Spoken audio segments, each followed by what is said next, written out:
Oke, standby, kamera ready, sound ready, 3, 2, 1, action.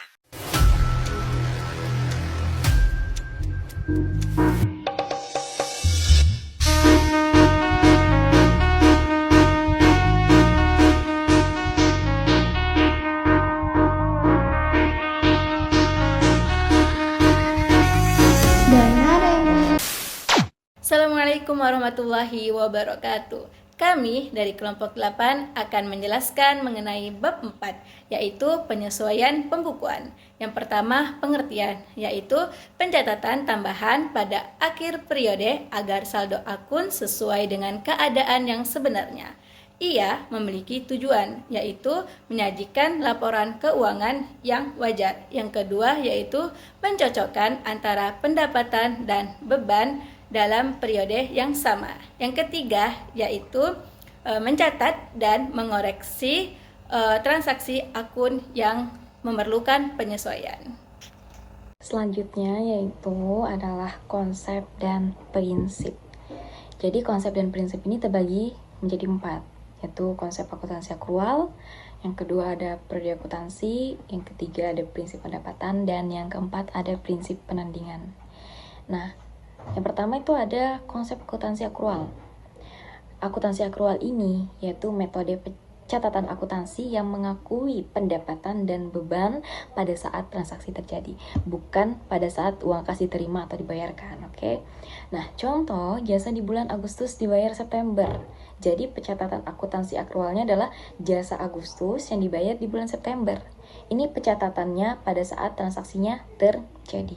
Dan pada saat pembayaran di bulan Septembernya, ini masuk ke pencatatan akuntansi kas, yaitu pendapatan jasa di bulan Agustus. Ini pencatatan pada saat penerimaan pendapatan dari jasa di bulan Agustus tadinya.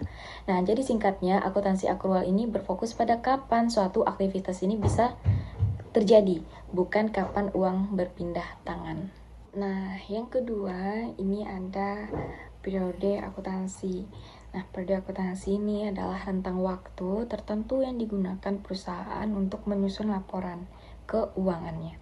Nah, ini adalah kerangka waktu yang dibuat untuk mengukur kinerja keuangan suatu bisnis secara berkala seperti bulanan, kuartalan, atau tahunan. Nah, contohnya yaitu periode akuntansi tahunan 1 Januari sampai 31 Desember. Yang ketiga, ini ada prinsip pendapatan. Nah, prinsip pendapatan ini adalah aturan akuntansi yang menyatakan bahwa pendapatan itu harus diakui saat diperoleh atau direalisasi, bukan saat uang kas diterima. Nah, maksudnya di sini, jadi jika Anda telah menyelesaikan pekerjaan atau mengirimkan produk Anda kepada pelanggan, Anda harus mencatat pendapatan tersebut meskipun pembayaran ini atau uangnya belum diterima. Nah, prinsip ini adalah dasar dari akuntansi akrual untuk memberikan gambaran keuangan yang lebih jujur. Nah, seperti yang kita bahas di awal ya, suatu transaksi yang terjadi itu harus dicatat walau kas atau uangnya itu belum didapatkan. Contohnya, perusahaan memberikan jasa senilai 3 juta rupiah pada bulan Maret, tapi pembayaran baru diterima di bulan April. Maka, pendapatan tetap diakui di bulan Maret karena jasa sudah diberikan. Yang keempat adalah prinsip penandingan. Prinsip penandingan adalah konsep yang mengharuskan perusahaan untuk mencatat beban pada periode yang sama dengan pendapatan yang dihasilkan dari beban tersebut. Nah, coba kita bayangkan sama-sama contoh ini ya. Jadi ada sebuah perusahaan furnitur yang menjual 100 meja dengan harga 1 juta rupiah per mejanya pada bulan Juli 2025. Nah, perusahaan tersebut mengeluarkan biaya untuk memproduksi meja-meja. Yang pertama ada biaya bahan baku, itu sebesar Rp300.000 per mejanya.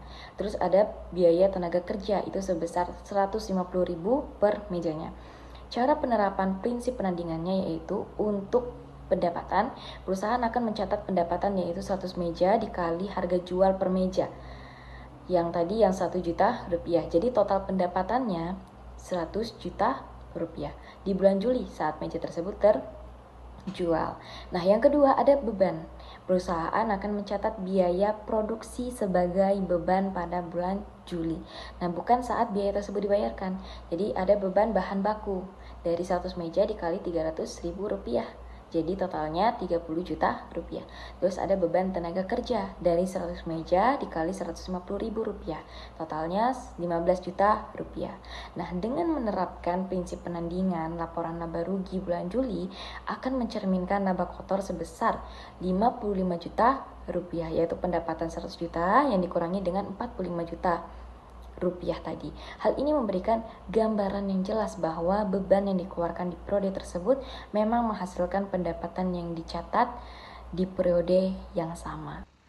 Nah, di sini bisa kita lihat ada contoh jurnal penyesuaian dari PT Adijaya per tanggal 31 Desember 2024. Nah, pertama di sini kan ada sewa dibayar di muka. Contoh sederhananya tuh kayak kita udah bayar sewanya selama setahun. Nah, baru dipakai 5 bulan. Jadi bagian yang dipakai itu harus jadi beban sewa. Sisanya ya tetap jadi aset. Hitungannya tuh gimana? Ya, jadi 24 juta dibagi 12 bulan sama dengan 2 juta per bulannya. Lalu dikalikan 5 bulan sama dengan 10 juta. Nah, cara menjurnalnya itu beban sewa dimasukkan ke dalam debit senilai 10 juta. Lalu sewa dibayar di mukanya dimasukkan ke dalam kredit senilai 10 juta juga. Nah, jadi kan balance hitungannya. Nah, selanjutnya ada depresiasi peralatan. Kita analogikan aja kayak itu tuh peralatan yang nilainya berkurang setiap tahun.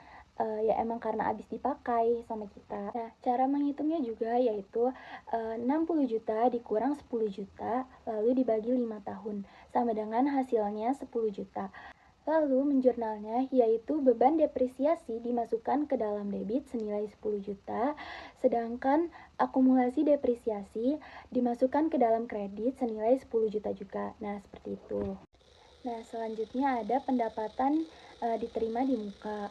Kita analogikan aja kayak seperti kita udah nerima uang jasa selama 3 bulan, tapi kita baru kerja selama 2 bulan. Nah, pasti sisanya itu jadi utang jasa kan. Jadi, hitungannya di sini yaitu 15 juta dibagi 3 sama dengan 5 juta per bulannya. Lalu dikalikan jasa 2 bulan sama dengan 10 juta. Nah, jadi sisanya ya 5 juta. Lalu kita masukkan ke dalam jurnal, pendapatan jasa dimasukkan ke dalam debit senilai 5 juta dan pendapatan diterima di muka dimasukkan ke dalam kredit senilai 5 juta juga. Nah, selanjutnya di sini ada beban gaji yang harus dibayar. Kita analogikan aja seperti karyawan yang sudah bekerja sampai tanggal 31 Desember tetapi belum dibayar, jadi harus dibayar sebagai utang gaji, seperti itu. Nah, cara hitungannya di sini yaitu 10 juta dibagi 30 hari, mendapatkan total 333,33. Lalu dibagi dengan 6 hari dan mendapatkan hasil senilai 2 juta. Nah, cara menjurnalnya di sini yaitu beban gaji dimasukkan ke dalam kredit senilai 2 juta, lalu sedangkan utang gaji dimasukkan ke dalam kredit senilai 2 juta juga. Jadi hasilnya tetap balance ya. Nah, terakhir di sini ada pendapatan yang harus diterima. Kita analogikan aja seperti kita sudah ngasih jasanya, tetapi kliennya belum bayar. Nah, jadi kita di sini harus nyatetnya sebagai utang ya. Dimasukkan ke dalam jurnalnya, di utang usaha dimasukkan ke dalam debit senilai 8 juta, lalu pendapatan usaha dimasukkan ke dalam kredit senilai 8 juta juga. Nah, antara debit dan kredit itu harus tetap balance ya. Oke, selanjutnya yaitu neraca saldo disesuaikan. Apa sih yang dimaksud dengan neraca saldo disesuaikan? Neraca saldo disesuaikan adalah daftar saldo akun yang sudah diperbarui setelah dilakukannya jurnal penyesuaian di akhir periode akuntansi. Dan ia memiliki tujuan agar saldo akun itu sesuai kondisi sebenarnya sehingga laporan keuangan seperti laba rugi dan neraca itu lebih akurat. Selanjutnya yaitu kesimpulan. Jadi kesimpulan dari ini semua adalah penyesuaian pembukuan itu dilakukan pada akhir periode dan ia memiliki tujuan supaya laporan keuangan itu sesuai dan benar, dan ini mengacu pada dasar akuntansi seperti akrual, periode, pendapatan, dan penandingan, dan hasil akhirnya adalah neraca saldo setelah penyesuaian. Mungkin ini saja yang dapat kami sampaikan, kurang lebihnya mohon maaf. Biru laut seperti kolam, ikan paus pandai menyelam. Dari lubuk hati yang paling dalam, kami tutup dengan salam. Wassalamualaikum warahmatullahi wabarakatuh.